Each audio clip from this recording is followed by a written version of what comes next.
Аз съм Олег Кочев, професор по стенопис. Работя вече 30 години в Художествената академия.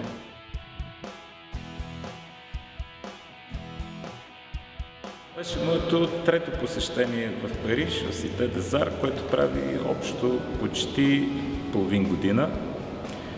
Този период, който прекарах последния през декември в Париж, ще запомня с това, че беше много натоварен и се запознах с града както никога досега.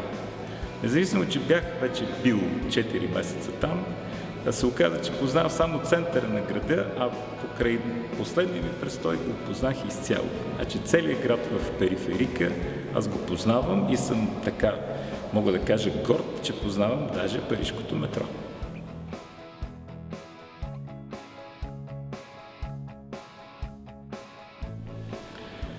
Ако трябва да бъда напълно искрен и коректен, трябва да кажа, че по време на този престой последния вървеше страхотна изложба на Салвадор Дали в центъра Помпиду и виждал съм много негови неща къде ли не по света, но толкова много на едно място виждам за първи път и признавам, че той ме вдъхнови. Неговата изключителна работоспособност, невероятно трудолюбие и изключителното качество на неговия труд в един период, който е между 30 и 32 година. Аз открих за себе си Салвадор Дали в този период от време. Това ме вдъхнови и когато направих тази изложба, аз направих изложба в Сите des Arts, аз се посветих официално на Салвадор Дали, на тази му изложба специално.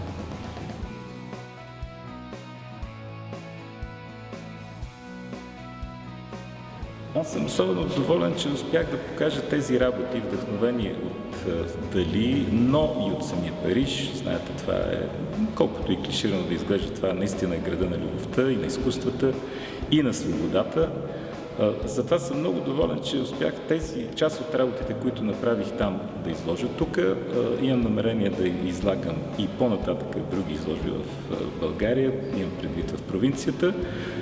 Предстои следващата седмица откриване на изложба в Велико Търново, посветена на Трифон Зарезан, на празника на влюбените, където участвам с 8 работи, а по-нататък нямам чак толкова определени планове.